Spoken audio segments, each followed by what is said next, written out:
오늘은 성령 강림 주일로 드립니다. 이 땅에 강림하신 성령님을 기념하고 또 감사하며 예배하는 날이에요. 여러분, 예수 그리스도께서 탄생하신 날은 성탄절이라고 부르죠. 온 세상이 기뻐하며 즐거워합니다. 아주 떠들법석하지요. 그런데 성령께서 강림하신 날, 성령 강림절은 조용합니다. 왜 그렇게 조용할 수밖에 없을까요? 성경은 이에 대하여 요한복음 14장 17절에 분명히 우리에게 말씀하고 있습니다. 그 말씀에 이렇게 말씀하고 있어요. 그는 진리의 영이라 세상이 능히 그를 받지 못하나니 이는 그를 보지도 못하고 알지도 못함이라. 누가 그렇다는 것입니까? 예수 믿지 아니하는 자들이 성령을 알 리가 없어요. 여러분, 이 말씀을 통해서 우리가 볼 수 있는 것은 세상은 그렇게 말하고 있어요. 세상은 능히 그를 받지 못하나니, 여기서 세상이란 예수를 믿지 아니하는 자들을 가리켜 말하는 것입니다. 이들은 성령을 받지 못해요. 그러니 당연히 알지도 못합니다. 믿지 않은 자들의 삶에 성령은 전혀 상관이 없는 그와 같은 모습으로 여겨집니다. 어쩌면 당연한 것 아니겠습니까? 그러니 성령 강림절이라 의아해하며 전혀 마음에 생각지 아니합니다. 성도 여러분, 생각해 보십시오. 예수 그리스도께서 이 땅에 오셨을 때 모든 인류의 구원을 위하여 강림하셨습니다. 그리고 십자가에 달리실 때에 예수 그리스도께서는 착한 사람들, 선한 사람들만 위하여 십자가에 달려 돌아가신 것이 아니지요. 죄인들 중에서도 상죄인이라 할지라도 전혀 개의치 아니하시고 인류를 구원하시기 위하여 십자가에 달려 돌아가셨으니 예수님이 탄생하실 때에 누구나 다 환영하고 기뻐하는 거예요. 믿는 자들이나 믿지 아니하는 자들이나 그 한이 없고 끝이 없는 조건 없는 예수님의 사랑을 보면서 예수님을 싫어할 자가 세상에 있겠습니까? 없어요. 그러나 성령은 다르지요. 여러분, 성령은 철저히 구원받은 자의 심령에 거하십니다.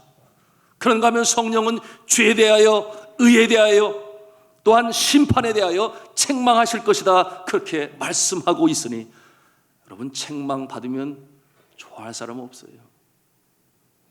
여러분, 이 성령의 오심은 우리 믿음의 사람들에게 있어서는 너무나 중요한 날이요, 정말 감사하고 기뻐해야 할 날인 것입니다. 여러분, 이 성령의 오심에 대하여 세상 누구나 다 아니에요. 어중이 떠중이 아니에요. 오직 예수 그리스도를 그의 삶의 구세주로, 주님으로 영접한 자들만이 기뻐할 수 있는 것입니다.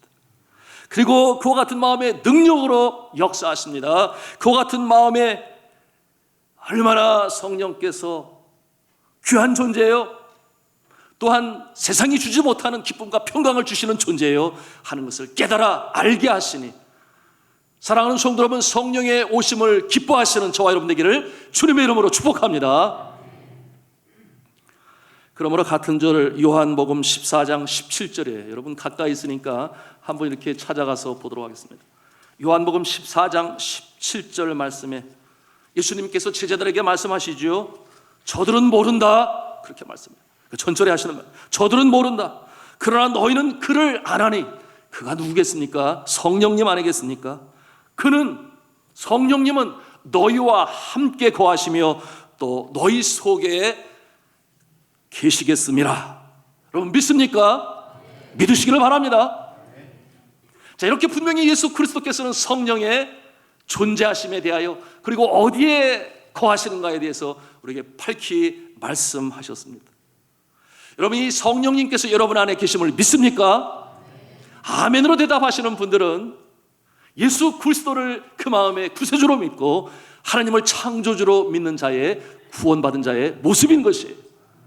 그런데 아멘이라고 쉽게 말할 수 없는 모습은 오늘 이 성령 강림 주일을 통하여 주님께서 주신 말씀을 통하여 성령에 대해서 깨닫고 아시고 믿는 역사가 있기를 주님의 이름으로 축복합니다.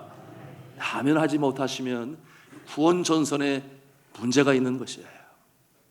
여러분, 이 성령은 예수님을 내 마음의 구세주로 모실 때에 우리 안에 내주하셔서 역동적으로 역사하시니 우리가 그와 같은 모습으로 살아가는 것이 아니라 성령과 더불어 승리하며 살아가는 줄로 믿습니다.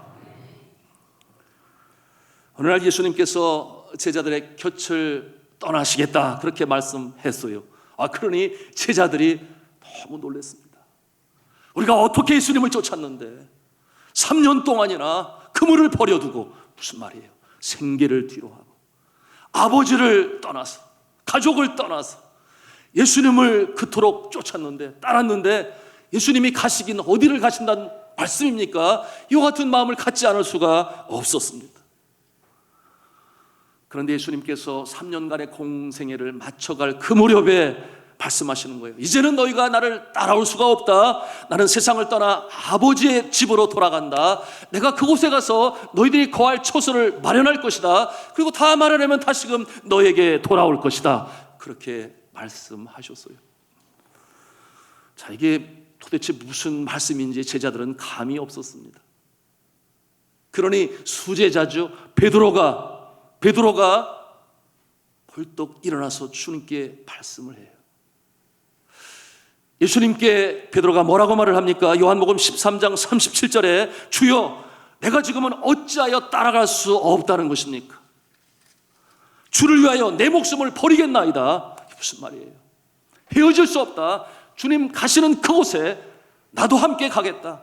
그러면서 무슨 감을 잡았는가 하면 예수님께 무슨 큰 일이 벌어지겠구나, 그렇다 할지라도 내가 생명을 바치더라도 나는 주를 따라야지 하는 그와 같은 간절한 소원이 그의 고백에 담겨져 있는 것입니다. 그런데 이처럼 두려움에 떨고 있는 제자들과 달리 예수님은 너무나 차분하세요. 흔들림이 없으십니다. 그 놀람과 불안에 쌓여있는 제자들에게 이런 말씀으로 위로하십니다. 요한복음 16장 7절 말씀이에요. 여러분 찾아가서 또 보도록 하겠습니다. 요한복음 16장 7절 말씀 같이 읽도록 하겠습니다. 시작. 그러나 내가 너희에게 실상을 말하노니 내가 떠나가는 것이 너희에게 유익이라. 내가 떠나가지 아니하면 보혜사가 너희에게로 오시지 아니할 것이요 가면 내가 너희에게 보내리니. 아멘. 자, 여기서 이 보혜사란 헬라어로 파라클레토스라고 말을 하는데 그 뜻이 대언자요, 중재자요, 협조자요, 대변자요, 그런 뜻을 가지고 있습니다. 곁에서 도우시는 보혜사, 바로 성령님을 가르쳐 말씀하는 것입니다. 여러분, 예수 그리스도께서는 다시금 천국으로 이제 돌아가셔야만 합니다. 이제는 세상을 떠나서 오신 그곳으로 가셔야만 예수님 다음에 이 땅에 강림하실 분이 계시니 바로 성령님이신 거예요. 이 땅에 강림하셔서 구원의 역사를 지속적으로 이루어 나가실 성삼위일체 중에 한 분이신 성령님, 성령 하나님께서 이 땅에 오실 것입니다. 이와 같은 상황에서 예수 그리스도는 떠나시지 않을 수가 없으세요. 그러니 예수 그리스도께서는 제자들에게 또다시 이렇게 말씀하시는데요, 요한복음 14장 19절에 이렇게 말씀합니다. 조금 있으면 세상은 다시 나를 보지 못할 것이로되 너희는 나를 보리니 이는 내가 살아있고 너희도 살아있겠음이라. 이 말씀에서 조금 있으면이라고 말씀하시는데, 조금 있으면이 언제겠습니까? 조금 있으면 예수님께서 십자가에 달리시고 죽으셨다가 다시금 부활하신 다음에 그 짧은 기간 제자들을 만날 그때를 조금 있으면이라고 말씀하고 계신 것일까요? 그렇지가 않습니다. 여러분, 이와 같은 모습은 이제 이어지는 말씀을 통해 알 수 있는데요, 요한복음 14장 19절 우리가 함께 보았습니까? 요한복음 14장 20절 말씀을 우리가 같이 또 보도록 하겠습니다. 우리가 읽겠습니다. 그날에는, 시작. 그날에는 내가 아버지 안에 너희가 내 안에 내가 너희 안에 있는 것을 너희가 알리라. 아멘. 이게 무슨 말씀이에요? 예수님께서는 아버지 안에 그렇게 말씀하고 있어요. 예수님께서는 장사 지난 바 되었다가 다시금 부활하셨습니다. 그리고 승천하셨어요. 그리고 하나님 보좌 우편에 좌정하셨습니다. 그러니 하나님과 함께 계심이 맞아요. 그런데 그 다음 이어지는 말씀이 무엇입니까? 너희가 내 안에 내가 너희 안에 있는 것을 너희가 알리라. 예수님은 승천하여 하늘나라 가시겠습니다마는 제자들 안에 그리고 믿음의 사람들 안에 거하시겠다, 이렇게 약속의 말씀으로 주시는데, 이와 같은 말씀은 어떠한 말씀인고 하니, 여러분, 바로 이 성삼위일체, 이 삼위의 하나님 중에 성령 하나님의 모습으로, 다시 말하면 성령의 모습으로 제자들 가운데, 또한 믿음의 사람들 가운데, 오늘날 이 시대에 바로 우리와 같은 믿음의 사람들 심령 가운데 성령 하나님으로 거하시는 줄로 믿으시기를 바랍니다. 바로 이 모습을 예수 그리스도는 말씀하시는 거예요. 여러분, 믿으시면 아멘 하시기 바랍니다. 성령님께서 하나님의 신으로, 예수님의 영으로 우리 가운데 성령의 모습으로 거하신다, 그런 말씀이에요. 여러분 아시는 대로 예수 그리스도는 시공간의 제약을 받으셨습니다. 그래서 팔레스타인이라는 지방을 떠나실 수가 없으셨어요. 그런데 예수 그리스도께서 하늘나라에 가시니 이제 하나님의 약속의 말씀대로 성령이 임하시게 되었고, 예수님은 영의 모습으로 다시금 돌아가셨습니다만 성령은 이 땅에 거하실 때에 영의 모습으로 존재하시니 무소부재하셔서 우리 안에 계시고 우리 중에 계시고 선교지에도 계시고 하나님의 역사를 일어나가시는 성령이신 줄로 믿으시기를 바랍니다. 바로 성령의 모습이신 거예요. 여러분 생각해 보십시오. 예수님은 이 땅에 임하시기 전에 어떠한 모습으로 계셨을까요? 영의 모습으로 계셨지요. 그러니 태초에 하나님께서 천지를 창조하실 때에 예수 그리스도께서도 그곳에 함께 계셨습니다. 하나님께서 천지를 창조하실 때 무엇으로 창조하셨어요? 말씀으로 창조하셨습니다. 그래서 구약 성경의 예수님의 모습은 말씀으로, 지혜로, 또는 로고스, 바로 지혜의 말씀이겠죠. 이와 같은 모습으로 등장을 합니다. 여러분, 이와 같은 모습은 우리가 신약 시대에 들어와서 요한복음 1장 1절에 있는 말씀을 통해 분명히 깨달아 알게 되니 태초에 말씀이 계시니라. 이 말씀이 하나님과 함께 계셨으니, 이 말씀이 누구겠습니까? 바로 예수 그리스도를 말씀하고 계신 거예요. 말씀으로 역사하셨던 예수 그리스도. 그런데 이 예수 그리스도께서 이제 육신이 되어 우리 가운데 거하심에, 이런 말씀이 나와요. 여러분, 예수님께서 말씀이 육신이 되어 우리 가운데 거하심에 바로 예수 그리스도를 말씀하는 것 아니겠습니까? 그러니 이 날이 어떠한 날이에요? 성탄절인 것입니다. 예수님께서 육신으로 이 땅에 임하신 날이죠.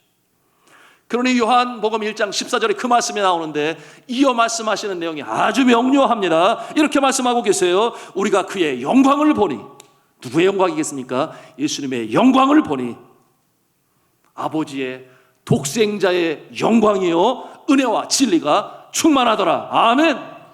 바로 예수 그리스도께서 이 땅에 그처럼 육신의 몸을 입고 오신 것입니다. 여러분, 예수 그리스도께서 33년 동안 이 땅에 살아가시는 동안에 하나님과 우리 사이에 막힌 담, 죄의 담을 허시기 위하여 십자가에 친히 달려 돌아가셨습니다. 멸시천대 다 받으셨습니다. 조롱 받으시고, 그리고 우리의 모든 죄악, 인류의 죄악 그의 몸에 짊어지시고 십자가에 달리셔서 제물로 돌아가셨으니 우리가 하나님으로부터 용서함을 받았는 줄로 믿습니다. 그러므로 영생을 얻게 되었어요. 영원한 저 천국의 소망을 둔 천국 백성이 되었습니다. 여러분, 예수 그리스도께서 십자가에 달려 돌아가시면서 우리의 죄를 다 도말하셨으니, 제가 마지막에 뭐라고 십자가상에서 외칩니까? 다 이루었다, 그렇게 말씀하세요. 다 이루었다, 그렇게 말씀하세요. 그러면 예수님께서 여전히 남아있는 일이 무엇이 있겠습니까? 부활하실 일이요. 부활하신 다음에는 다시금 승천하시는 것입니다. 무슨 말씀인가 하면 예수님은 독생자, 이 구속자, 구원자의 사명을 다 마치셨어요. 그러니 이제 하실 일은 돌아가시는 일이 남았습니다. 오신 곳으로 돌아갔어요. 그래서 하나님 우편에 좌정하시는 것입니다. 그러면 또 언제 예수님의 역할이 있으시겠습니까? 예수님께서 다시금 이 땅에 재림하시는 그날, 저리로서 산 자와 죽은 자를 심판하러 오시는 그날에 예수님께서 다시금 출현하시게 되실 것인데, 여러분, 예수님께서 초림하실 때에는 구원자의 모습으로 오셨어요. 성탄절에 우리가 기뻐하고 찬양하며 말씀드린 것처럼 믿지 않은 자들까지도 그 사랑에 감사해서 기뻐하지만, 그러나 다시 오실 때는 구원자로 오시는 것이 아니라 심판주로 오신다 그랬으니 믿지 않은 자들은 제2의 사망에 들어가게 될 것이요 영원한 불못에 들어가게 될 것인데, 우리 하나님을 믿는 백성들은 두 손을 들어 아멘 할렐루야 주 예수여 어서 오시옵소서 마라나타의 신앙인의 모습이 되는 것입니다. 그러니 예수 그리스도께서 승천하시면서 승천을 바라보는 제자들에게 그렇게 말씀을 하시는 거예요. 예루살렘을 떠나지 말고 기다리라.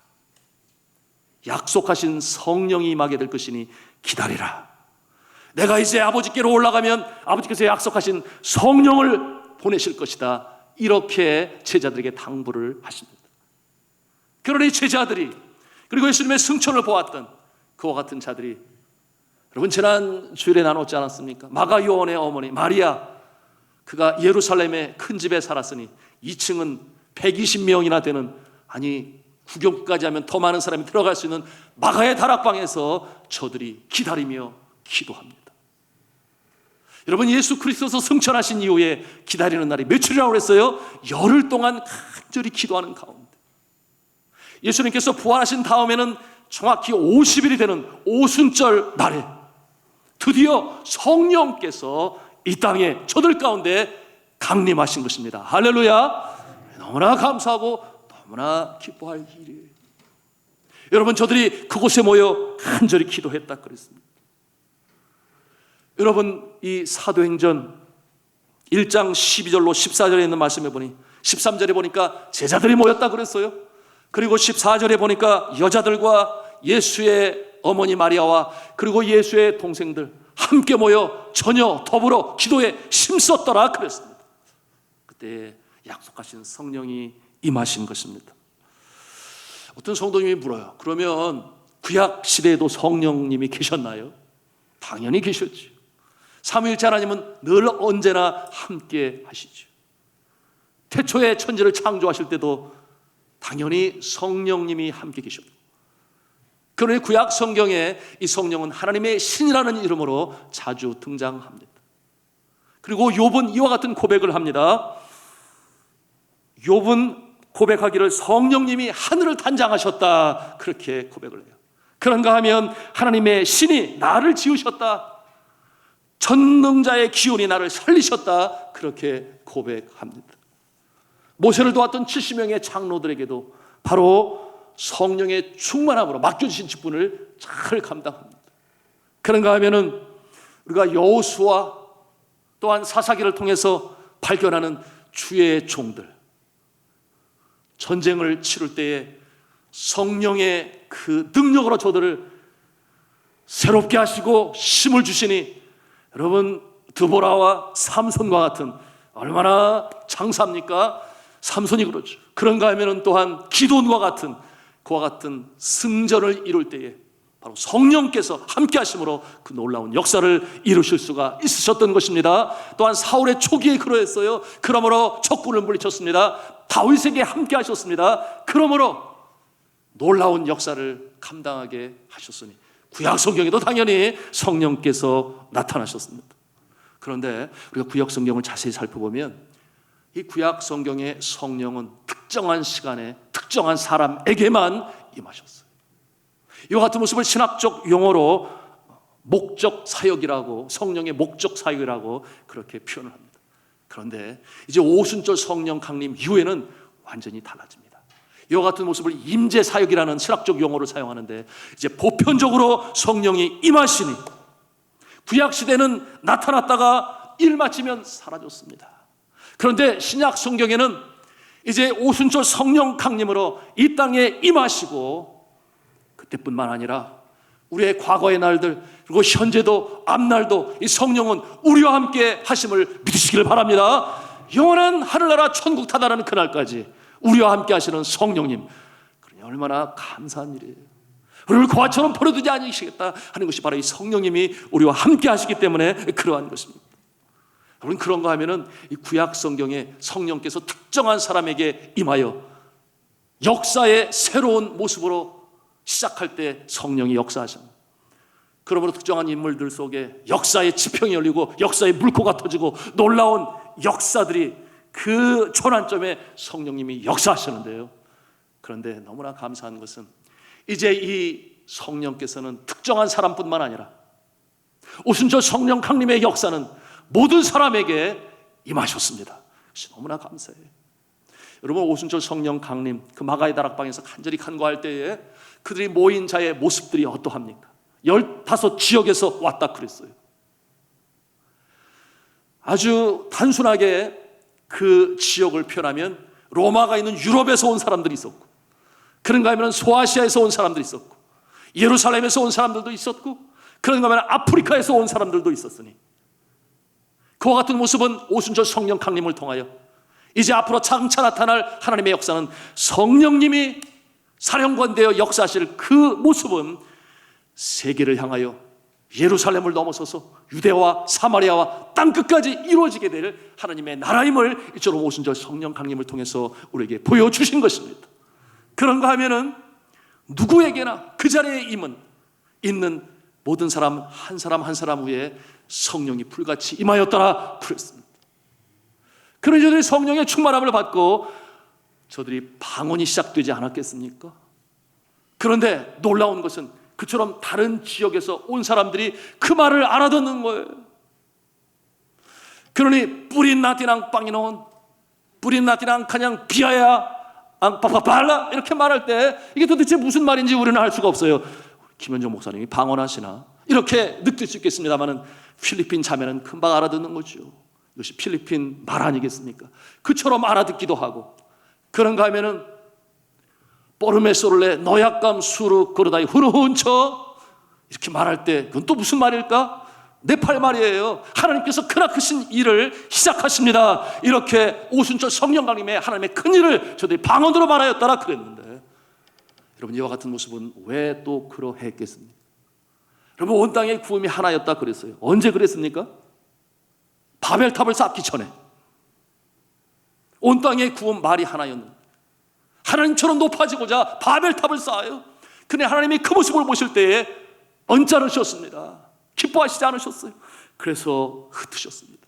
다양한 언어로 흩으셨어요. 그래서 중국말도 나오고 영어도 나오고 뭐 한국말도 나오고 다양한 언어들로 나눠지게 되었는데요. 오순절 성령 강림의 역사는 그 마가의 다락방에서부터 시작되어 보여주신 그 모습은 이 세상에 영적으로 소통할 그날이 오게 될 것이다. 믿습니까? 그러면 하나님의 나라가 영적인 하나가 됨이 이제는 시작될 것이다 하는 것이 바로 이 성령이 강림하시면서 이루어지게 될 일이라는 사실을 우리가 볼 수 있는 것입니다. 사랑하는 성도 여러분, 어떠한 특정인에게 뿐만 아니라 특정한 상황에서뿐만 아니라 이제 한번 강림하신 성령님은 우리와 함께 계심을 믿으시기를 바랍니다. 성령님이 우리와 함께 하시니 우리가 어려운 세상을 이겨나갈 수가 있는 것이에요. 광야와 같은 세상에 우리의 심령이 지치고 상합니다. 그러므로 오늘도 이 거룩한 성일 하나님께서 구별하시고 성별하시고 복 주시는 날에 우리의 영혼이 갈급함을 느껴요. 주님 전에 나올 때 성령을 사모하며 기도하며 간구하며 찬송할 때 주님께서 우리의 마음에 세상이 주지도 알지도 못하는 기쁨과 평강을 주십니다. 그리고 새롭게 하시는 역사가 나타나죠. 그런가 하면은 이 세상에서 재정적인 일로 인하여 압박을 당하고 관계의 문제로 인하여 그야말로 마음에 멍든 가슴을 가지고 그런가 하면은 육신의 질고로 인하여 어려움 속에 있을 때 또한 우리가 믿음으로 더 성장하기를 원하는데 이와 같은 마음을 가지고 주님 전 나오지 않겠습니까? 이때 우리의 마음에 역동적으로 내재하시고 역사하시는 분이 성령님이신 줄로 믿으시기를 바랍니다. 새롭게 하세요. 다시금 일어나게 하세요. 우리의 속사람을 새롭게 하니 우리의 겉사람도 영향을 받아서 영혼의 찰됨같이 범사가 찰되고 강 끊어지는 역사로 치유의 역사가 나타나는 줄로 믿습니다. 이 믿음을 가지고 우리가 성령을 사모하고 초청하며 간절히 간구할 때 충만함의 역사로 놀라운 역사를 이룰 수가 있는 것입니다. 그것이 초대교회의 제자들의 모습 아니겠습니까? 기도할 때 귀신이 물러가고 병자가 살아나고 심지어는 죽은 자까지도 일으키시는 놀라운 역사가 성령의 역사로 되어지는 것입니다. 자, 오늘 본문의 말씀은 예수 그리스도께서 제자들에게 주시는 말씀이 특별히 성령의 여러 사역들이 있는데 그 중에 인도하심에 대한 부분을 예수님께서 약속의 말씀으로 주세요. 어디에로의 인도입니까? 진리에로의 인도하심에 대해 예수님께서 오늘 말씀을 주시는데, 여러분 요한복음 16장 13절 말씀 다시 한번 찾아가서 보도록 하시겠습니다. 16장 13절 말씀 같이 읽겠습니다. 시작. 그러나 진리의 성령이 오시니 그가 너희를 모든 진리 가운데로 인도하시니 그가 스스로 말하지 않고 오직 들은 것을 말하며 장래일을 너희에게 알리시리라. 아멘. 자, 매우 흥미롭습니다. 왜 그런가 하면 말씀에 보니 내가 말한 것, 너희가 들은 것에 근거하여 역사하신다, 그렇게 말씀하고 있어요. 여러분, 예수님께서 그러시지 아니하셨나요? 예수님께서 이 땅에서 사역을 감당하실 때 임으로 하시지 아니하시고 새벽이면은 미명의 한적한 곳에서 기도하세요. 하나님께서 뭐라고 말씀하실지, 하나님께서 일하시니 나도 일한다, 하나님께서 명하시니 나도 행한다, 이와 같은 모습으로 역사를 이루셨는데, 오늘 성령의 역사가 또한 그러한 것입니다. 그러니 오늘 말씀에 뭐라고 말씀해요? 오직 들은 것을 말하며 장래일을 너희에게 알리시리라. 들은 것, 바로 예수 그리스도를 통하여 제자들이 들은 것, 이는 신구약 성경에 기록되어진 하나님의 말씀인데, 하나님의 말씀에 근거하여 성령의 역사가 나타남을 믿으시기 바랍니다. 그러니 이와 같은 모습을 보면 오늘날 신비주의자들이 있지 않겠어요? 이단들이 그러지 않겠어요? 직접 계시를 받는다 그래요. 직통 계시를 받는다 그래요. 그래서 뭐 여러 가지 말로 가르치기도 하고 전하기도 하지만, 그러나 너무나 위험한 것이에요. 왜냐하면 성령은 분명히 말씀하고 있으니 기록되어진 말씀으로 성령의 역사가 나타난다고 하니, 직통 계시를 받아서 성경에 없는 말을, 근거 없는 말을 하게 된다면 그것은 분명히 잘못된 것입니다. 그것은 성령의 역사가 아니다, 그 말이에요. 그런가 하면 세상의 학문은 어떠합니까? 여러분, 오늘날 이 세상 21세기에 학문은 많이 발전했어요. 그런가 하면 문화는 어떠합니까? 그런가 하면 종교는 어떠합니까? 성경에 기록되어진 말씀과는 너무나 동떨어진 그와 같은 모습들이 있어요. 성경의 세계관과 동떨어진 문화 또는 학문 또는 문학 또한 종교, 이와 같은 모습. 여러분, 이와 같은 모습 속에 성령님이 역사하실까요? 그렇지 않아요. 그렇지 않아요. 성령님이 역사하시지 아니합니다. 여러분, 이와 같은 세상 학문이 사람들의 마음을 빼앗아 갑니다. 물론 다 그렇다는 건 아니에요. 성경에 입각한 그와 같은 귀한 학문들은 유용합니다. 그러나 그렇지 않은 모습이 너무나 많아요. 주의 말씀과 동떨어진 그와 같은 문학이, 사상이 사람들의 마음을 뺏어갔어요. 소위 인본주의, 만문주의, 타원주의, 과학만능주의, 결말이 무엇입니까? 물질은 많은데 행복은 점차 사라져요. 불만지수는 높아갑니다. 오늘날 한국 사회의 모습은 너무나 기형적인 모습인 줄 여러분 아시나요?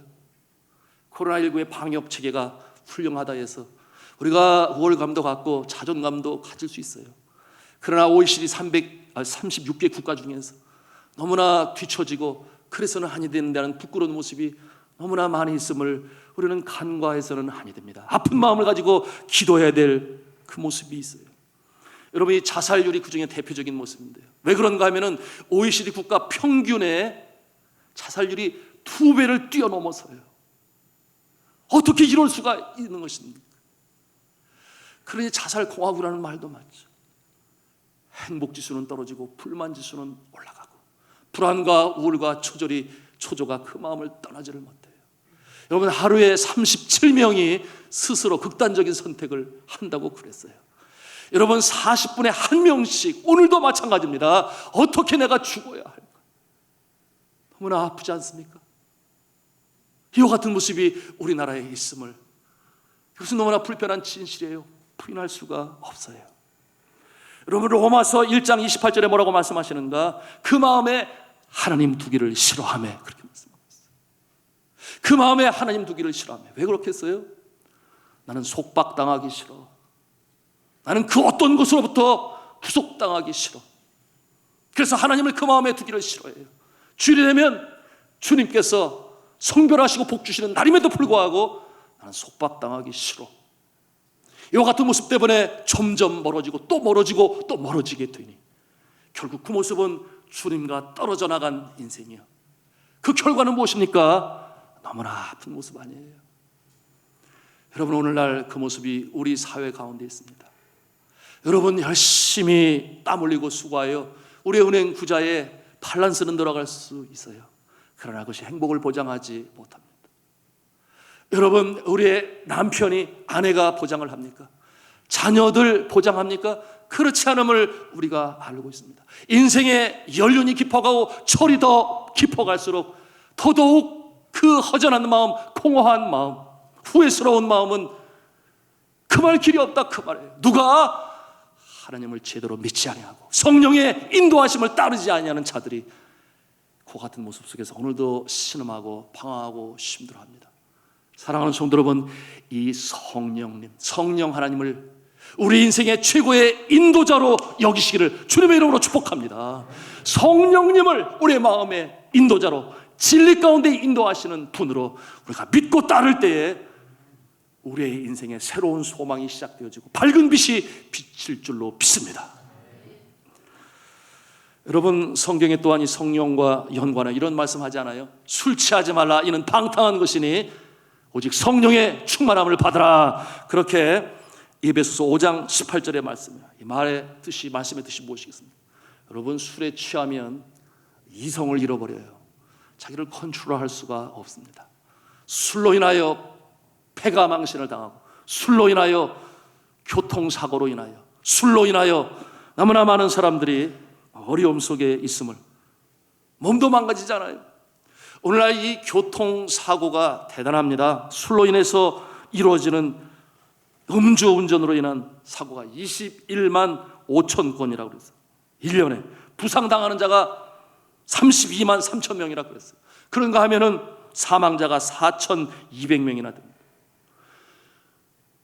술이 한 사람에게 주는 영향력이 이렇게 대단하다고 하는 것이에요. 그러니 이 말씀의 의미는 무엇입니까? 그렇다면 술 취하지 말고 성령의 충만함을 받으라, 이와 같은 내용은 무슨 말씀이겠습니까? 성령의 충만함의 능력은 이 한 사람에게 얼마나 큰 능력으로 나타날 것인가 하는 것을 대조적으로 보여주기 위하여 성령의 충만함을 강조하는 말씀이에요. 여러분, 성령의 충만함을 이룰 때에 여러분, 살리는 역사가 나타나는 줄로 믿습니다. 살리는 역사, 멸망이 아니라 살리는 역사. 우리의 심령도 살리고 믿음도 살리고 육신도 살리고, 이와 같은 성령 강림은 너무나 감사하신 것인데요. 사랑하는 성도들, 우리 인생의 여정에 우리 성령께서 여러분의 최고의 인도자가 되심을 인정하고 믿고 받아들이시기를 주님의 이름으로 축복합니다. 여러분, 네팔에 히말라야가 유명하지요. 히말라야 구경하러 10월달, 11월달에 아주 줄 서서 들어오는데요, 아주 2달 전에 비행기표가 마감이 되어버리고 말아요. 히말라야 산맥, 물론 세계적으로 유명한데 그 가운데 들어오는 사람들은 보통 에베레스트 베이스 캠프 또는 안나푸르나 베이스 캠프를 다녀오기를 원해요.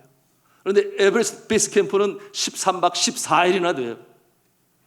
그러니 그렇게 오랫동안 휴가 내기도 어려워서 못 가지만, 그래서 선호하는 것이 안나푸르나 베이스 캠프. 6박 7일이면 다녀올 수 있습니다. 특별히 안나푸르나가 사랑받는 이유는 뒤에는 안나푸르나 사우스, 남봉이 아주 그림처럼 병풍처럼 서 있고, 그런가 하면은 안나푸르나 베이스에서 오른쪽으로는 히운출이라고 하는 또 아주 시말이 서 있고, 그런가 하면은 남쪽으로는 마차푸출이라고 하는 네팔이 자랑하는 가장 아름다운 이 마차푸출의 또 산이 서 있습니다. 그리고 이 안나푸르나 베이스 캠프는 그 가운데 탁 자리하고 있으니 그곳에 섰을 때 이 평풍처럼 둘러선 이 히말라야의 이 모습이 정말 장관이죠. 감동이에요. 평생에 한 번이라도 잊을 수 없는 그와 같은 모습인데요. 그런데 중요한 것은 그곳에 갈 때에 가이드가 필요합니다. 가이드가 없이는 다녀올 수가 없어요. 여러분, 또한 가는 길에 밤이 되면 걸어서는 아니 돼요. 야수가 출몰할 수 있어요. 그러니 로지에서 충분한 휴식을 하고, 또한 고산 지대에 올라간 이 고산병에 대해서 익숙해지고 다시금 익숙해져서 계속적으로 이렇게 올라가는 그 모습이 필요한데요.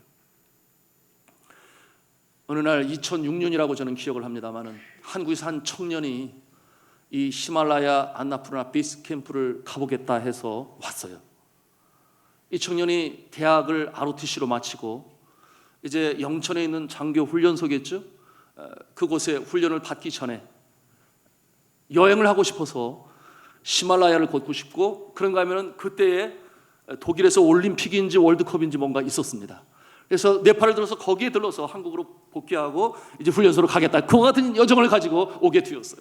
그런데 그곳에 가기 전에 한인교회에 오게 되었고, 제가 또한 그때 그 한인교회에서 이 청년을 만날 수가 있었습니다. 그리고 이 청년이 이제 안나푸르를 향하여 출발했는데 그 주간에 사고가 났어요. 여러분, 이와 같은 모습을 하나요? 우리 한인 사회가 들썩였는데 너무나 안타까운 일이 발생했어요. 그 산촌에 살고 있는 한 농부가 아침에 일어났는데 저쪽에 독수리들이 떼를 모여서 돌고 있는 거예요. 그와 같은 모습은 어떤 짐승의 사체를 볼 때에 이제 독수리들이 달려들어 뜯어먹으려고 모이게 되는 것인데, 그러니 이 산촌의 한 농부는 그곳을 향하여 가게 되었는데, 그 길이 보통 관광으로 또는 트레킹하는 사람들이 걷는 길이 아니라 숲속의 작은 길인데 집에서 키우는 가축들이, 염소나 또는 당나귀가 걷는 그 길이었어요.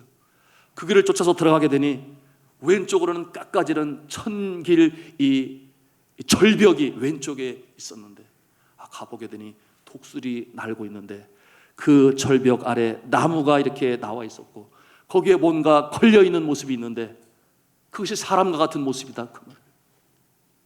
너무나 놀라서 가만히 보니 그 위에 배낭이 이렇게 있는 것을 보게 되었습니다.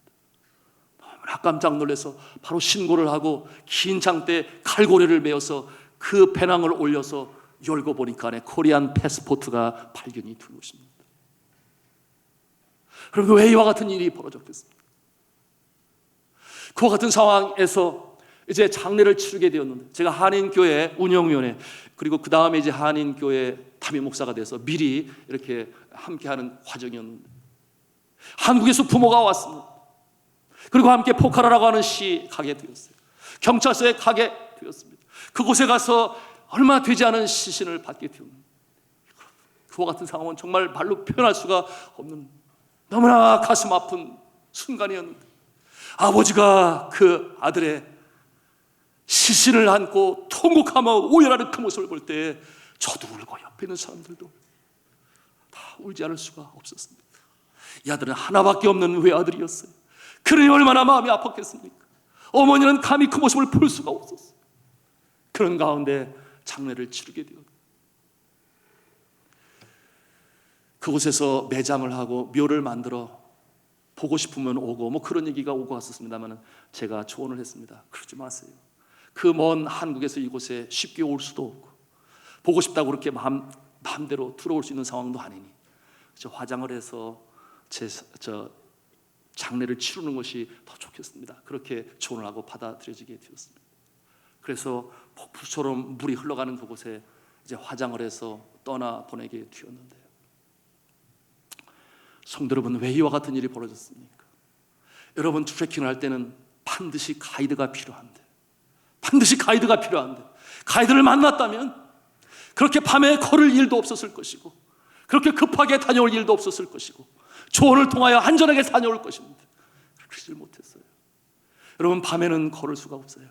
그런데 이 청년의 마음에는 내가 신체가 체력이 있으니 누구보다 더 빨리 다녀올 수 있겠다, 그 같은 마음이 있었겠지요. 그러니 밤에도 걸었던 것입니다. 그러나 밤은 얼마나 위험한지 몰라요. 야수가 출몰할 수도 있고 길을 잘못 들면 그와 같은 낭떠러지로 떨어질 수밖에 없는 그와 같은 상황인데, 제가 가이드와 함께 걷지를 아니했던 것입니다.